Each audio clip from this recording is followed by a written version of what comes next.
The division of American Indian tribes would prove to be one of the three major reasons they were unable to foster an extended resistance to encroaching English settlements.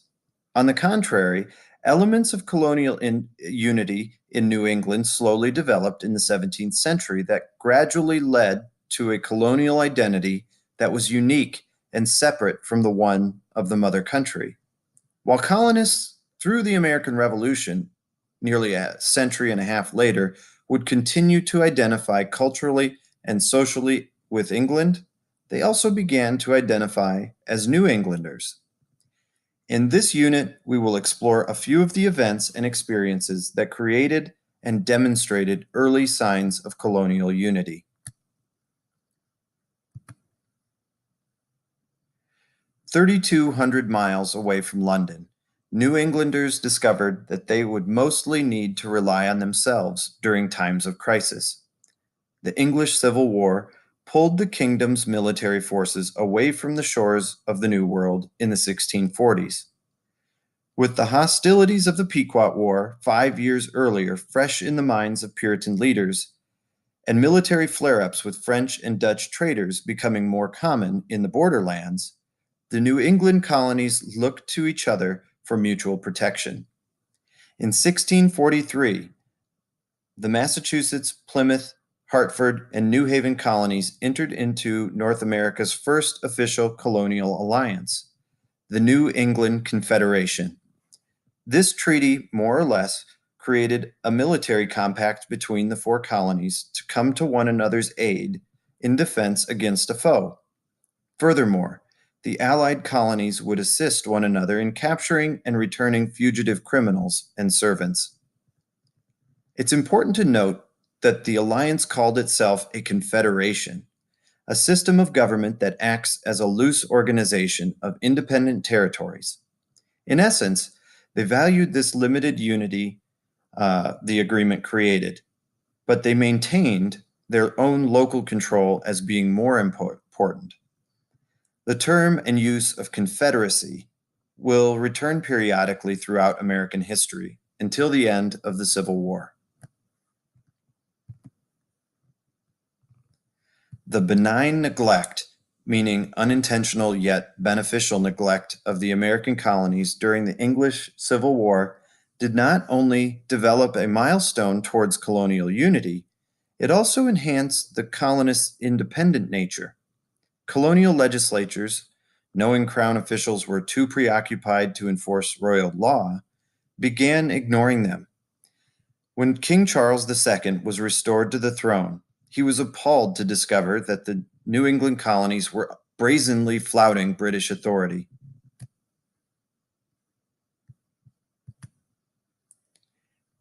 As we discussed in an earlier segment, Charles II was vindictive with unruly colonies, and his retribution was palpable. Just as he had retaliated against New Haven for harboring his father's executioners, he also took retribution against Massachusetts, legalizing all squatter settlements west of Massachusetts as part of Connecticut, which he proclaimed stretched from Atlantic to Pacific. He also granted heretics of Rhode Island a royal charter.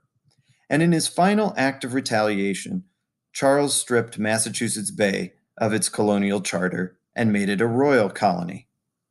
Now the governor would be appointed by His Majesty rather than the clergy from the Congregational Church, loosening the grip of theocracy. Really, the royal actions that frustrated New England colonies the most were less about the king's vindictiveness and more about the crown's desire to administer the colonies more efficiently. The first royal governor of the Dominion of New England, Sir Edmund Andros, arrived in 1686.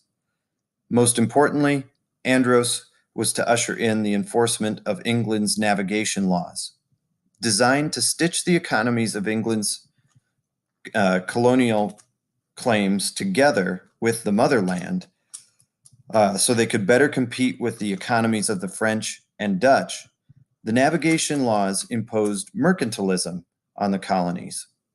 This is something we discussed in a previous chapter. Mercantilism prohibited the colonies from trading with non-English countries. Andros's administration was also supposed to organize a stronger military defense of the colonies from outside threats. While the extra force would be welcome a decade earlier during the conflict with Metacom's tribes, the colonists had persevered in the conflict on their own.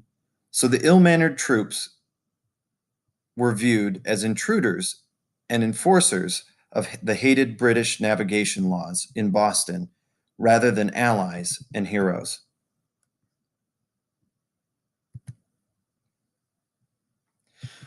This is a map of Andros's Dominion of New England. This is the territory that was under the control at one time or another of Governor Andros. One can see how New England was beginning to establish its own culture by looking at how its citizens responded to Governor Andros's efforts to implement sensible English reforms. For example, he immediately established Massachusetts' first traditional Church of England, requiring services to be held in the meeting houses of congregational churches until the new cathedral was complete. Also, Governor Andros attempted to make the New England colony more economically self-sufficient by imposing modest import taxes on the Boston harbor and reforming the land titling process to reduce fraud and error, which had been common. New Englanders complained loudly about the colony's first tax, which especially increased the cost of livestock and whiskey imports in the burgeoning port city of Boston. These unhappy voices were amplified by those landowners who had to pay dues to retitle their land under Andros's new system. Those people who could not prove ownership to their holdings were considered squatters and faced eviction. In the minds of the colonists, Andros added insult to injury when he responded to these protests with heavy-handed autocratic reprisal. The governor prohibited town hall meetings in New England, with the exception of once annually for the purpose of electing lawmakers. Efforts to have Andros's reforms removed were answered when King James II was overthrown. Colonial opposition to Andros took news of the glorious revolution in England as a sign that they should have a little revolution of their own. Andros was able to escape imprisonment and return to England. He would later be named governor of Virginia. King William III and Queen Mary II reinstituted the royal charters of the New England colonies. Massachusetts, Connecticut, and New Hampshire, Plymouth, which had never officially been granted a charter of any kind, was incorporated into Massachusetts. Royal charters were also granted to middle colonies, Pennsylvania, New York, North Jersey, South Jersey, and we will be discussing those more extensively in the next unit. After being expelled from New England, Andros eventually returned to the New World as governor of Virginia.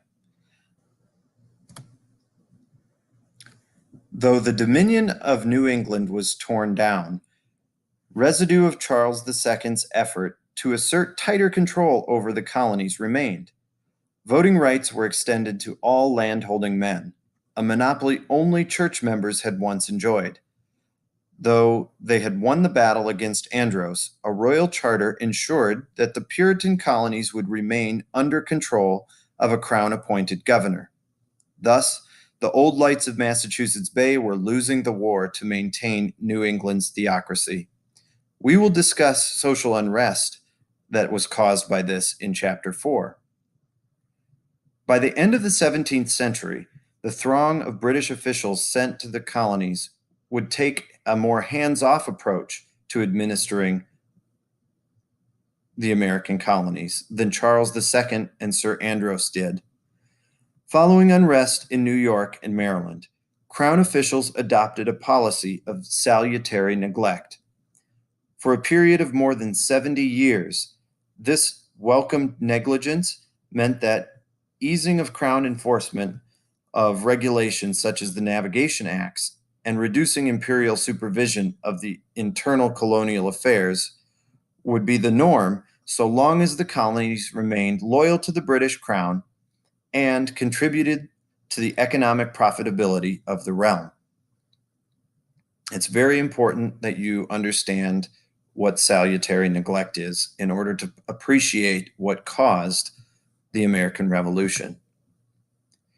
It would be 7 decades of semi-independence the colonies experienced during the era of salutary neglect that would make the policies of King George III prior to the American Revolution so detested.